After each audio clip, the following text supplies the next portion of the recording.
Hello students, welcome to commerce Kannada classes. So ನೀವು ಇವಾಗಲೇ second PUC students 2 ಎಕ್ಸಾಮನ್ನು ಬರೆದಿರ್ತೀರಿ. ಇನ್ನು ನಾಳೆ ಎಕ್ಸಾಮ್ ಹಿಸ್ಟ್ರಿಗೆ ಪ್ರಿಪೇರ್ ಆಗ್ತಿರ್ತೀರಲ್ಲ, ಅವರಿಗೆ ಈ ಒಂದು ವಿಡಿಯೋ ಬಹಳ ಯೂಸ್ಫುಲ್ ಆಗುತ್ತೆ. ಯಾಕಂತಂದರೆ ನಾನು ಇವಾಗಲೇ ಹಿಸ್ಟ್ರಿಯಲ್ಲಿ ಕೇಳ್ತಕ್ಕಂಥ 10 ಅಂಕದ ಪ್ರಮುಖ ಪ್ರಶ್ನೆಗಳನ್ನು ಒಂದು ವಿಡಿಯೋ ಮಾಡಿ ಹಾಕಿದ್ದೆ. ಸೊ ಆ ಒಂದು ವಿಡಿಯೋ ನೋಡಿದವರಿಗೆ ಗೊತ್ತಾಗುತ್ತೆ ನಿಮಗೆ. ಅಂತಂದರೆ ಇವತ್ತಿನ ಒಂದು ವಿಡಿಯೋದಲ್ಲಿ ಆ ಒಂದು ಪ್ರಶ್ನೆಗಳ ಸಿಂಪಲ್ ಆಗಿರ್ತಕ್ಕಂಥ ಒಂದು ವಿವರಣೆಯನ್ನು ನೋಡೋಣ. ಅಂತಂದರೆ ಎಲ್ಲ ಪ್ರಶ್ನೆಗಳು ನಿಮಗೇನು ಇಂಪಾರ್ಟೆಂಟ್ ಕ್ವಶನ್ ಹಾಕಿದ್ನಲ್ಲ, ಆ ಒಂದು ಇಂಪಾರ್ಟೆಂಟ್ ಪ್ರಶ್ನೆಗಳ ಎಲ್ಲ ಒಂದು ಪ್ರಶ್ನೆಗಳ ಆನ್ಸರ್ನ ನಾನು ಈ ಒಂದು ವಿಡಿಯೋದೊಳಗೆ ಆ್ಯಡ್ ಮಾಡ್ತಾ ಹೋಗ್ತೀನಿ. ಅಂತಂದರೆ ಈ ವಿಡಿಯೋನ ಎಂಡ್ವರೆಗೂ ವಾಚ್ ಮಾಡಿದ್ರಿ ಅಂತಂದರೆ ನೀವು ಆರಾಮಾಗಿ 2 ಕ್ವಶನ್ಗೆ ಆನ್ಸರ್ ಮಾಡ್ತೀರಿ. 100% ಗ್ಯಾರಂಟಿ ನೋಡಿರಿ. ಸೊ ಈ ಒಂದು ವಿಡಿಯೋನ ಕೊನೆವರೆಗೂ ವಾಚ್ ಮಾಡಿರಿ. ಸೊ ಇದೊಂಥರ ನಿಮ್ಗೆ ಲಾಸ್ಟ್ ಮಿನಿಟ್ ರಿವಿಸನ್ ಇದ್ದಂಗೆ. ಈ ಒಂದು ಪಾಯಿಂಟ್ಸ್ಗಳನ್ನು ನೀವು ನೆನ್ಪಿಟ್ಕೊಂಡ್ರೆ ಆರಾಮಾಗಿ ನೀವು ಎಕ್ಸಾಮಲ್ಲಿ ಬರಿಬೋದು.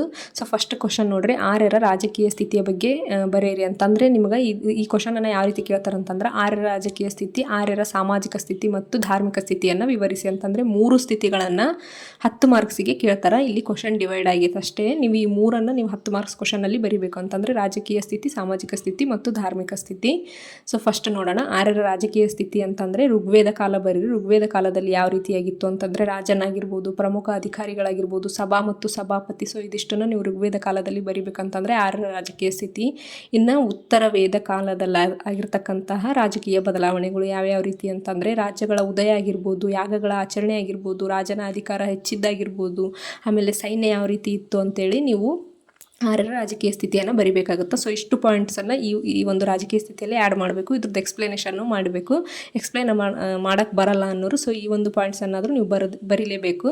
ಇನ್ನು ನೆಕ್ಸ್ಟ್ ಸಾಮಾಜಿಕ ಸ್ಥಿತಿಯನ್ನು ನೋಡೋದಾದರೆ ಋಗ್ವೇದ ಕಾಲದಲ್ಲಿ ಯಾವ ರೀತಿ ಇತ್ತು ಅಂತಂದರೆ ಅವಿಭಕ್ತ ಕುಟುಂಬ ವ್ಯವಸ್ಥೆ ಆಗಿರ್ಬೋದು, ಮಹಿಳೆಯರ ಸ್ಥಾನಮಾನ, ಚತುರ್ವರ್ಣಗಳಾಗಿರ್ಬೋದು, ಆಮೇಲೆ ಉತ್ತರ ವೇದ ಕಾಲದಲ್ಲಾದಂತಹ ಬದಲಾವಣೆಗಳಂತಂದರೆ ಮಹಿಳೆಯರ ಸ್ಥಾನಮಾನ, ಜಾತಿ ಪದ್ಧತಿ, ಆಶ್ರಮ ವ್ಯವಸ್ಥೆ, ಉಡುಪು ಮತ್ತು ಆಭರಣ, ಮನೋರಂಜನೆಗಳು. ಸೊ ಇಷ್ಟು ಸಾಮಾಜಿಕ ಸ್ಥಿತಿ ಆಗುತ್ತಾ. ಇನ್ನು ಧಾರ್ಮಿಕ ಸ್ಥಿತಿಯನ್ನು ನೋಡೋದಾದರೆ ಪೂರ್ವ ವೈದಿಕ ಕಾಲ ಅಥವಾ ಋಗ್ವೇದ ಕಾಲದಲ್ಲಿ ವೈದಿಕ ಧರ್ಮ ಆಗಿರ್ಬೋದು, ಬಹುದೇವತ ಆರಾಧನೆ ಆಗಿರ್ಬೋದು, ಆಮೇಲೆ ಉತ್ತರ ವೇದಗಳ ಕಾಲದಲ್ಲಾದಂತಹ ಬದಲಾವಣೆಗಳಲ್ಲಿ ಧರ್ಮಾಚರಣೆ ಸಂಕೀರ್ಣ ಮತ್ತು ಅದರ ಒಂದು ಕಠಿಣತೆ ಆಗಿರ್ಬೋದು, ಆಮೇಲೆ ದೇವತೆಗಳ ಸಂಖ್ಯೆ ಹೆಚ್ಚಿದ್ದು, ನೆಕ್ಸ್ಟ್ ಮೂರ್ತಿ ಪೂಜೆ ರೂಢಿಗೆ ಬಂದಿದ್ದು ಆಗಿರಬಹುದು, ಹಾಗೆ ವರ್ಣಗಳು, ಆಶ್ರಮಗಳು, ಪುರುಷಾರ್ಥಗಳು, ಆಮೇಲೆ ವೈದಿಕ ಧರ್ಮವು ಹುಟ್ಟು ಸಾವು ಪುನರ್ಜನ್ಮ ಚಕ್ರದಲ್ಲಿ ಮತ್ತು ಆತ್ಮದ ಪರಕಾಶ ಪ್ರವೇಶದ ಪರಿಕಲ್ಪನೆಯಲ್ಲಿ ನಂಬಿಕೆ ಹೊಂದಿದೆ. ಸೊ ಇಷ್ಟನ್ನು ನೀವು ಆರ್ಯರ ಧಾರ್ಮಿಕ ಸ್ಥಿತಿಯಲ್ಲಿ ಬರಿಬೇಕಾಗುತ್ತೆ. ಇದಿಷ್ಟೇ ಪಾಯಿಂಟ್ಸ್ ಬರೆಯೋದಲ್ಲ, ಇದ್ರ ಜೊತೆಗೆ ಇದನ್ನು 1-2 ಲೈನನ್ನು ನೀವು ಎಕ್ಸ್ಪ್ಲೈನ್ ಮಾಡಬೇಕು. ಸೊ ಎಕ್ಸ್ಪ್ಲೈನ್ ಮಾಡಿಲ್ಲ ಅಂದ್ರೂ ಇಷ್ಟು ಪಾಯಿಂಟ್ಸನ್ನು ನೀವು ಬರೆದ್ರಿ ಅಂತಂದರೆ ನಿಮಗೆ ಆರಾಮಾಗಿ 5-6 ಮಾರ್ಕ್ಸ್ ಕೊಡ್ತಾರೆ. ಸೊ ಎಕ್ಸ್ಪ್ಲೈನ್ ಮಾಡಬೇಕು ಅನ್ನೋರು ಎಕ್ಸ್ಪ್ಲೈನ್ ಮಾಡಿರಿ, ಅವಾಗ ನಿಮ್ಗೆ 10 ಮಾರ್ಕ್ಸ್ ಔಟ್ ಆಫ್ ನಿಮಗೆ 10ಕ್ಕೆ 10 ಕೊಡ್ತಾರೆ. ಇನ್ನು ನೆಕ್ಸ್ಟ್ ಕ್ವಶನ್ ನೋಡಿರಿ, ಬುದ್ಧನ ಜೀವನ ಮತ್ತು ಬೋಧನೆಗಳನ್ನು ಚಿತ್ರಿಸಿ.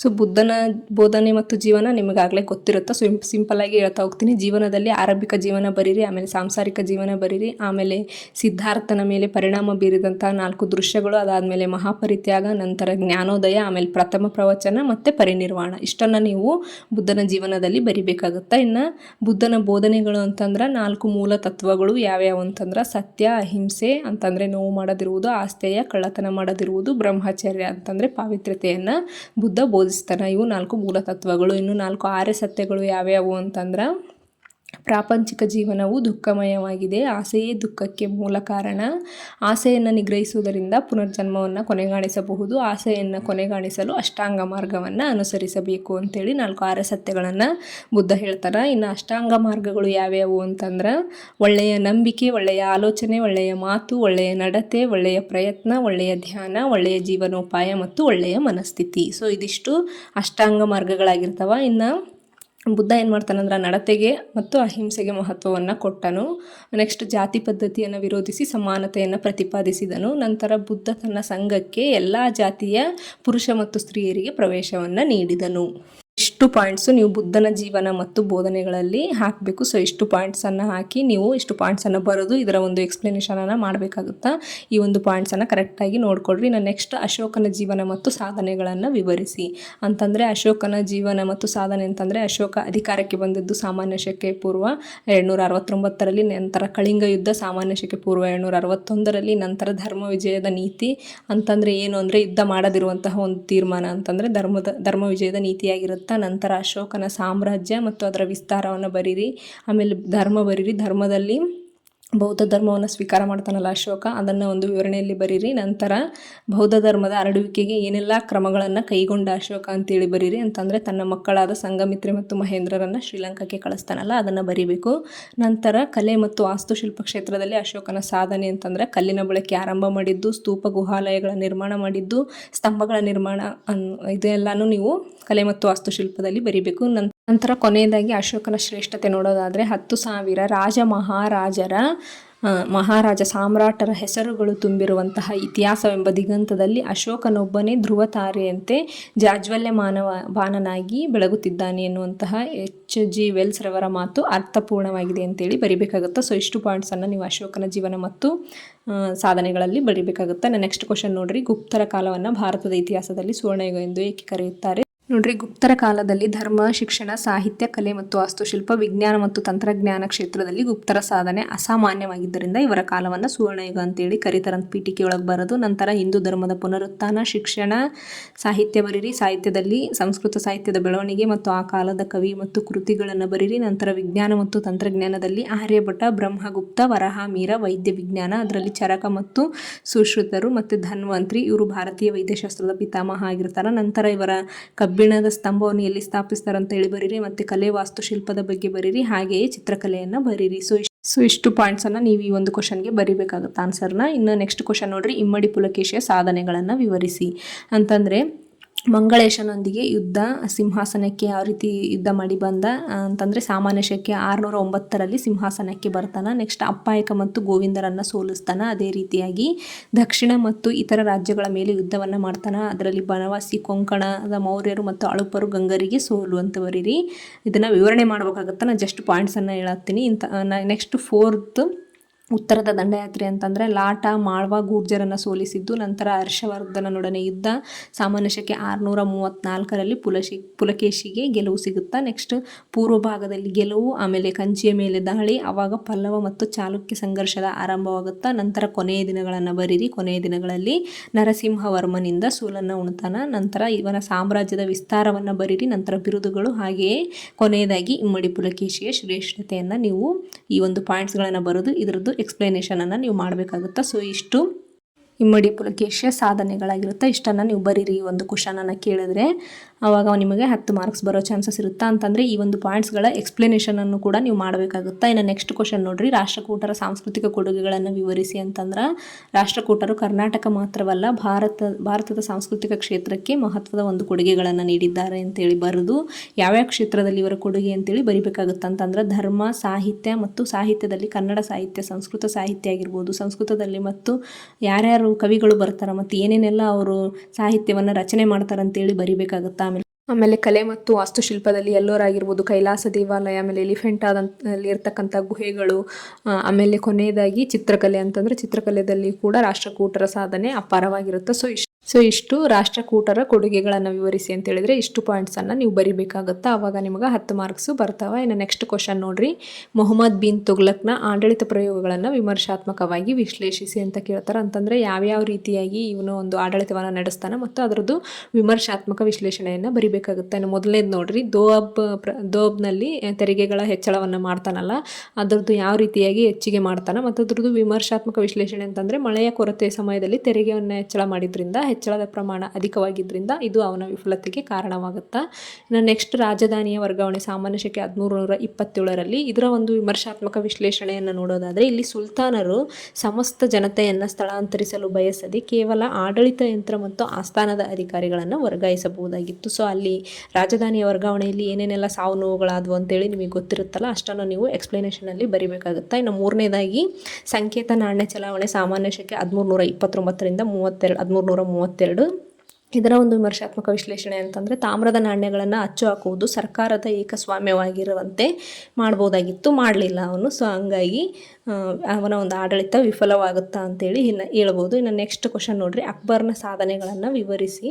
ಅಕ್ಬರ್ನ ಸಾಧನೆಗಳನ್ನು ಇಲ್ಲಿ ಎರಡು ರೀತಿಯಾಗಿ ನೋಡ್ಬೋದು. ಅಂತಂದರೆ ಸೈನಿಕ ಸಾಧನೆಗಳು ಮತ್ತು ಆಡಳಿತ ಸಾಧನೆಗಳು ಅಂತೇಳಿ. ಸೈನಿಕ ಸಾಧನೆಯಲ್ಲಿ ಏನೇನೆಲ್ಲ ಸಾಧನೆಗಳು ಬರ್ತಾವ ನೀವು ಬರಿಬೇಕು ಅಂತಂದರೆ, 2ನೇ ಪಾಣಿಪತ್ ಕದನ ಸಾಮಾನ್ಯ ಶಕೆ 1556ರಲ್ಲಿ, ನಂತರ ಇದರಲ್ಲಿ ಗೊಂಡ್ವಾನದ ದಿಗ್ವಿಜಯ, ಆಮೇಲೆ ಗುಜರಾತ್ನ ಮೇಲೆ ಆಕ್ರಮಣ, ನಂತರ ಬಂಗಾಳ ಮತ್ತು ಒರಿಸ್ಸಾಗಳ ಮೇಲೆ ಆಕ್ರಮಣ. ಇದನ್ನು ಇಷ್ಟು ನೀವು 2ನೇ ಪಾಣಿಪತ್ ಕದನದಲ್ಲಿ ಬರಿಬೇಕಾಗುತ್ತಾ. ಇನ್ನು ನೆಕ್ಸ್ಟ್ ಇವೆಲ್ಲ ಮೇನ್ ಪಾಯಿಂಟ್ಸ್ ಆಗಿರ್ತಾವೆ, ಇದ್ರದ್ದು ಎಕ್ಸ್ಪ್ಲೇನ್ ಮಾಡಬೇಕು. ಇನ್ನು ನೆಕ್ಸ್ಟ್ ರಜಪೂತ ನೀತಿ, ಅದರಲ್ಲಿ ಸ್ನೇಹ ಸಂಬಂಧಕ್ಕೆ ಕ್ರಮಗಳು, ಅಕ್ಬರನ ಯಾವ ರೀತಿಯಾಗಿ ಕ್ರಮಗಳನ್ನು ಇರ್ತಾವ, ಯಾವ ರೀತಿಯಾಗಿ ಅನುಸರಿಸ್ತಾನೆ ಅಂತೇಳಿ ಬರಿಬೇಕಾಗುತ್ತೆ. ಆಮೇಲೆ ವೈವಾಹಿಕ ಸಂಬಂಧಗಳು, ಆಮೇಲೆ ಕೆಲ ರಜಪೂತರ ಶರಣಾಗತಿ ಮತ್ತು ಮೇವಾರ ವಶ. ಸೊ ಇಷ್ಟನ್ನು ನೀವು ರಜಪೂತ ನೀತಿಯಲ್ಲಿ ಬರಿಬೇಕಾಗುತ್ತಾ. ಹಾಗೆ ಇದರ ಜೊತೆಗೆ ರಜಪೂತರಿಗೆ ದಂಡನಾಯಕ ಹುದ್ದೆಯನ್ನು ನೀಡ್ತಾನಲ್ಲ ಅದು, ಮತ್ತು ದಕ್ಷಿಣ ಭಾರತದ ಆಕ್ರಮಗಳು. ಸೊ ಇಷ್ಟನ್ನು ನೀವು ಸೈನಿಕ ಸಾಧನೆಯಲ್ಲಿ ಬರೀರಿ. ಇನ್ನು ನೆಕ್ಸ್ಟ್ ಅಕ್ಬರ್ನ ಆಡಳಿತ ಸಾಧನೆಗಳನ್ನು ನೋಡೋದಾದರೆ, ಪಾದಿಶಾ ಅಥವಾ ಬಾದಶಾಹ ಅನ್ನುವಂಥ ಒಂದು ಆಡಳಿತ ಕೇಂದ್ರವಾಗಿತ್ತು ಅಂತೇಳಿ ಇರುತ್ತಲ್ಲ, ಸೊ ಅದನ್ನು ನೀವು ಬರಿಬೇಕಾಗತ್ತೆ. ನಂತರ ಅದರಲ್ಲಿ ಬರ್ತಕ್ಕಂಥ ಮಂತ್ರಿಮಂಡಲ ಮತ್ತು ಪ್ರಾಂತ್ಯಾಡಳಿತ, ಮತ್ತು ಅದರಲ್ಲಿ ಬರ್ತಕ್ಕಂಥ ಸುಬಾ ಮತ್ತು ಮನ್ಸಬ್ದಾರಿ ಪದ್ಧತಿ ಆಗಿರ್ಬೋದು, ಹಾಗೆಯೇ ರಾಜ ತೋದರಮಲ್ನ ಕಂದಾಯ ಪದ್ಧತಿ ಆಗಿರ್ಬೋದು, ಅದರಲ್ಲಿ ಬರ್ತಕ್ಕಂಥ ಜಪ್ತಿ ಪದ್ಧತಿ, ಹಾಗೆ ಇವನು ಭೂಮಿಯ ವರ್ಗೀಕರಣ ಯಾವ ರೀತಿಯಾಗಿ ಮಾಡ್ತಾರೆ ಮತ್ತು ಅದರ ಒಂದು ಕಂದಾಯದ ನಿಗದಿಯನ್ನು ಯಾವ ರೀತಿ ಮಾಡ್ತಾನೆ ಅಂತಂದರೆ, ಕಂದಾಯದ ಒಂದು ನೀತಿಯನ್ನು ಮಾಡಿ ಯಾವ ರೀತಿಯಾಗಿ ಕಂದಾಯವನ್ನು ನಿಗದಿ ಮಾಡ್ತಾನೆ, ಮತ್ತು ಹಾಗೆಯೇ ತೋದರಮಲ್ನ ಬಂದೋಬಸ್ತ್ ಪದ್ಧತಿ ಯಾವ ರೀತಿಯಾಗಿತ್ತು ಅಂತೇಳಿ ನೀವು ಪ್ರಾಂತಾಡಳಿತದಲ್ಲಿ ಇಷ್ಟು ಪಾಯಿಂಟ್ಸನ್ನು ಹಾಕಬೇಕಾಗುತ್ತೆ. ನೆಕ್ಸ್ಟ್ ಧಾರ್ಮಿಕ ನೀತಿಯಲ್ಲಿ ನೋಡೋದಾದರೆ, ಸುಧಾರಣಾ ಕ್ರಮಗಳು ಯಾವ ರೀತಿಯಾಗಿತ್ತು, ಮತ್ತು ದೀನ್ ಇ ಇಲಾಹಿ ಎನ್ನುವಂತಹ ಒಂದು ಹೊಸ ಧರ್ಮವನ್ನು ಅಕ್ಬರ ಸ್ಥಾಪನೆ ಮಾಡ್ತಾನಲ್ಲ ಅದನ್ನು ನೀವು ಬರಿಬೇಕಾಗುತ್ತೆ. ನಂತರ ಇಬಾದತ್ ಖಾನನ್ನು ಸ್ಥಾಪನೆ ಮಾಡ್ತಾನೆ. ಇವನ ಕಾಲದ ಸಾಹಿತ್ಯ ಪೋಷಣೆಯನ್ನು ನೋಡೋದಾದರೆ, ಪರ್ಷಿಯನ್ ಭಾಷೆಗೆ ತರ್ಜುಮೆ ಅಂತಂದ್ರೆ ಆಗಿನ ಕಾಲದಲ್ಲಿ ಇರ್ತಕ್ಕಂಥ ಎಲ್ಲ ಒಂದು ಸಾಹಿತ್ಯಗಳು ಪರ್ಷಿಯನ್ ಭಾಷೆಗೆ ಮತಾಂತರಗೊಳ್ತಾವ. ನಂತರ ಪ್ರಮುಖ ವಿದ್ವಾಂಸರು ಯಾರ್ಯಾರು ಬರ್ತಾರೆ ಅಂತೇಳಿ ಬರಿಬೇಕಾಗುತ್ತಾ. ಆಮೇಲೆ ಐತಿಹಾಸಿಕ ಗ್ರಂಥಗಳು, ಅದರ ಜೊತೆಗೆ 9 ಜನ ವಿದ್ವಾಂಸರು ಇರ್ತಾರಲ್ಲ ಅವಾಗಿನ ಕಾಲದ ಅಕ್ಬರ್ನ ಕಾಲದಲ್ಲಿ, ಅದನ್ನು ಬರಿಬೇಕಾಗುತ್ತಾ. ನಂತರ ಕಲೆ ಮತ್ತು ವಾಸ್ತುಶಿಲ್ಪ ಅಂತಂದರೆ ಅಕ್ಬರ್ನ ಕಾಲದ ಕಲೆ ಮತ್ತು ವಾಸ್ತುಶಿಲ್ಪವನ್ನು ಬರಿಬೇಕಾಗುತ್ತೆ. ಸೊ ಇಷ್ಟು ಪಾಯಿಂಟ್ಸನ್ನು ನೀವು ಬರೆದ್ರಿ ಅಂತಂದರೆ ನಿಮಗೆ 10 ಮಾರ್ಕ್ಸು ಕೊಡ್ತಾರೆ. ಈ ಒಂದು ಪಾಯಿಂಟ್ಸ್ಗಳ ಡೀಟೇಲ್ ಎಕ್ಸ್ಪ್ಲನೇಷನನ್ನು ಕೂಡ ನೀವು ಬರಿಬೇಕಾಗುತ್ತಾ. ನೆಕ್ಸ್ಟ್ ಕ್ವಶನ್, ವಿಜಯನಗರ ಕಾಲದ ಧರ್ಮ, ಸಾಹಿತ್ಯ ಮತ್ತು ಕಲೆ ಮತ್ತು ವಾಸ್ತುಶಿಲ್ಪವನ್ನು ವಿವರಿಸಿ ಅಂತ ಕೇಳ್ತಾರೆ. ವಿಜಯನಗರ ಕಾಲದ ಧರ್ಮದಲ್ಲಿ ನೋಡ್ರಿ, ಹಿಂದೂ ಧರ್ಮದ ರಕ್ಷಣೆ ಮತ್ತು ಸಂಸ್ಕೃತಿಯ ರಕ್ಷಣೆ ಬರೀರಿ. ಆಮೇಲೆ ಧಾರ್ಮಿಕ ಸಾಮರಸ್ಯ ಯಾವ ರೀತಿಯಾಗಿತ್ತು ಮತ್ತು ಪ್ರಮುಖ ಧಾರ್ಮಿಕ ಕೇಂದ್ರಗಳು ಹಾಗೂ ದೇವಾಲಯಗಳು ಮತ್ತು ಮಠಗಳನ್ನು ಧರ್ಮದಲ್ಲಿ ಬರಿಬೇಕಾಗುತ್ತೆ. ಇನ್ನು ಸಾಹಿತ್ಯದಲ್ಲಿ ನೋಡ್ರಿ, ಸಂಸ್ಕೃತ ಸಾಹಿತ್ಯ, ಅಲ್ಲಿ ಬರ್ತಕ್ಕಂಥ ಕವಿಗಳು ಮತ್ತು ಅವರ ಕೃತಿಗಳು. ಕನ್ನಡ ಸಾಹಿತ್ಯ, ಅದರಲ್ಲಿ ಬರ್ತಕ್ಕಂಥ ಕವಿಗಳು ಮತ್ತು ಕೃತಿಗಳನ್ನು ಬರೀರಿ. ಆಮೇಲೆ ತೆಲುಗು ಸಾಹಿತ್ಯ ಮತ್ತು ಅದರಲ್ಲಿ ಬರ್ತಕ್ಕಂಥ ಕವಿಗಳು ಮತ್ತು ಕೃತಿಗಳು ಅಂತಂದರೆ ಆವಾಗಿನ ಕಾಲದಲ್ಲಿ ಇರ್ತಕ್ಕಂಥ ಆಯಾ ಭಾಷೆಯ ಕವಿ ಮತ್ತು ಕೃತಿಗಳನ್ನು ಬರಿಬೇಕಾಗುತ್ತೆ. ಇನ್ನು ಕಲೆ ಮತ್ತು ವಾಸ್ತುಶಿಲ್ಪದಲ್ಲಿ ನೋಡ್ರಿ, ವಾಸ್ತುಶಿಲ್ಪದಲ್ಲಿ ಹಂಪಿಯಲ್ಲಿ ಇರ್ತಕ್ಕಂಥ ಪ್ರಮುಖವಾದ ಸ್ಮಾರಕಗಳು ಹಾಗೂ ಪ್ರಮುಖ ಇತರ ದೇವಾಲಯಗಳನ್ನು ಬರೀರಿ. ನಂತರ ಮೂರ್ತಿ ಶಿಲ್ಪವನ್ನು ಬರೀರಿ. ಹಾಗೆಯೇ ಕೊನೆಯದಾಗಿ ಚಿತ್ರಕಲೆ ಮತ್ತು ಲಲಿತ ಕಲೆಗಳು. ಸೊ ಇಷ್ಟು ವಿಜಯನಗರ ಕಾಲದ ಧರ್ಮ, ಸಾಹಿತ್ಯ ಮತ್ತು ಕಲೆ ಮತ್ತು ವಾಸ್ತುಶಿಲ್ಪವನ್ನು ಬರೀರಿ ಅಂತಂದ್ರೆ ಇಷ್ಟನ್ನು ನೀವು ಬರಿಬೇಕಾಗುತ್ತಾ. ಇನ್ನು ನೆಕ್ಸ್ಟ್ ಕ್ವಶನ್ ನೋಡ್ರಿ, ಭಾರತದ ಪ್ರಥಮ ಸ್ವಾತಂತ್ರ್ಯ ಸಂಗ್ರಾಮಕ್ಕೆ ಕಾರಣಗಳು, ಯಾವ್ಯಾವ ಕಾರಣಗಳು ಮತ್ತು ಪರಿಣಾಮಗಳನ್ನು ವಿವರಿಸಿ ಅಂತ ಕೇಳ್ತಾರ. ಫಸ್ಟ್ ಕಾರಣಗಳು ನೋಡ್ಬಿಡ್ರಿ, ರಾಜಕೀಯ ಕಾರಣಗಳು, ಆಡಳಿತಾತ್ಮಕ ಕಾರಣಗಳು, ಆರ್ಥಿಕ ಕಾರಣಗಳು, ಸಾಮಾಜಿಕ ಮತ್ತು ಧಾರ್ಮಿಕ ಕಾರಣಗಳು, ಸೈನಿಕ ಕಾರಣಗಳು ಮತ್ತು ತಕ್ಷಣದ ಕಾರಣಗಳು. ಸೊ ಇಷ್ಟು ಕಾರಣಗಳನ್ನು ನೀವು ಎಕ್ಸ್ಪ್ಲೇನ್ ಮಾಡಿರಿ. ಇದು ಮೇನ್ ಪಾಯಿಂಟ್ಸ್ ಆಗಿರ್ತಾವೆ ಅಂತಂದರೆ ಯಾವ್ಯಾವ ಕಾರಣಗಳು ಅಂತೇಳಿ. ನೆಕ್ಸ್ಟ್ ಪ್ರಥಮ ಸ್ವಾತಂತ್ರ್ಯ ಸಂಗ್ರಾಮದ ಪರಿಣಾಮಗಳನ್ನು ನೋಡೋದಾದರೆ, ಭಾರತೀಯರ ರಾಷ್ಟ್ರಾಭಿಮಾನವನ್ನು ತೋರಿಸಿಕೊಟ್ಟಿತ್ತು ಅಂತಂದರೆ ಈ ಒಂದು ಪ್ರಥಮ ಸ್ವಾತಂತ್ರ್ಯ ಸಂಗ್ರಾಮದಲ್ಲಿ ಭಾರತೀಯರ ರಾಷ್ಟ್ರಾಭಿಮಾನ ಯಾವ ರೀತಿಯಾಗಿ ಐತೆ ಅಂತೇಳಿ ನೋಡ್ಬೋದು. ಇನ್ನು ಹಿಂದೂ ಮುಸ್ಲಿಂ ಐಕ್ಯತೆಯನ್ನು ಮೂಡಿಸ್ತೈತಿ. ನೆಕ್ಸ್ಟ್ ಕಂಪನಿಯ ಆಳ್ವಿಕೆಯನ್ನು ರದ್ದು ಮಾಡುತ್ತಾ. ಆಮೇಲೆ ರಾಣಿ ವಿಕ್ಟೋರಿಯಾಳ ಘೋಷಣೆ ಆಗುತ್ತಾ. ನಂತರ ಮೊಘಲರ ಆಳ್ವಿಕೆ ಕೊನೆಗೊಂಡಿತ್ತು. ಸೊ ಇಷ್ಟನ್ನು ಈ ಒಂದು ಕ್ವಶನಲ್ಲಿ ನೀವು ಇಷ್ಟು ಆನ್ಸರ್ನ ಬರಿಬೇಕಾಗುತ್ತೆ. ಇನ್ನು ನೆಕ್ಸ್ಟ್ ಕ್ವಶನ್, ಸರ್ ಎಂ ವಿಶ್ವೇಶ್ವರಯ್ಯನವರನ್ನ ಆಧುನಿಕ ಮೈಸೂರಿನ ನಿರ್ಮಾತೃ ಎಂದು ಕರೆಯಲಾಗಿದೆ, ವಿವರಿಸಿ. ಯಾಕೆ ಈ ಥರ ಕರೀತಾರೆ ಅಂತೇಳಿ. ಸೊ ಅವರ ಒಂದು ಸುಧಾರಣೆಗಳನ್ನು ನೋಡೋದಾದರೆ, ಫಸ್ಟ್ ಆಡಳಿತಾತ್ಮಕ ಸುಧಾರಣೆಗಳು, ನಂತರ ಕೈಗಾರಿಕಾ ಅಭಿವೃದ್ಧಿ, ಅದರಲ್ಲಿ ಬೃಹತ್ ಕೈಗಾರಿಕೆ ಅಂತಂದರೆ ಭದ್ರಾವತಿಯಲ್ಲಿ ಕಬ್ಬಿಣದ ಕಾರ್ಖಾನೆ, ನಂತರ ಮೈಸೂರಿನಲ್ಲಿ ಗಂಧದ ಎಣ್ಣೆ ಕಾರ್ಖಾನೆ, ನಂತರ ಬೆಂಗಳೂರಿನಲ್ಲಿ ಸಾಬೂನು ಕಾರ್ಖಾನೆ, ಹಾಗೆಯೇ ಕೇಂದ್ರ ಕೈಗಾರಿಕಾ ಕಾರ್ಯಾಗಾರ ಮತ್ತು ಚರ್ಮ ಹದ ಮಾಡುವಂತಹ ಕಾರ್ಖಾನೆ ಮತ್ತು ಲೋಹದ ಕಾರ್ಖಾನೆಗಳು, ನಂತರ ಸಣ್ಣ ಕೈಗಾರಿಕೆಗಳ ಅಭಿವೃದ್ಧಿ, ಆಮೇಲೆ ವ್ಯಾಪಾರ ಮತ್ತು ವಾಣಿಜ್ಯಕ್ಕೆ ಪ್ರೋತ್ಸಾಹ. ಇಷ್ಟನ್ನು ನೀವು ಕೈಗಾರಿಕೆ ಅಭಿವೃದ್ಧಿಯಲ್ಲಿ ಬರಿಬೇಕಾಗುತ್ತೆ. ಇನ್ನು ನೆಕ್ಸ್ಟ್ ಶೈಕ್ಷಣಿಕ ಸುಧಾರಣೆಗಳಲ್ಲಿ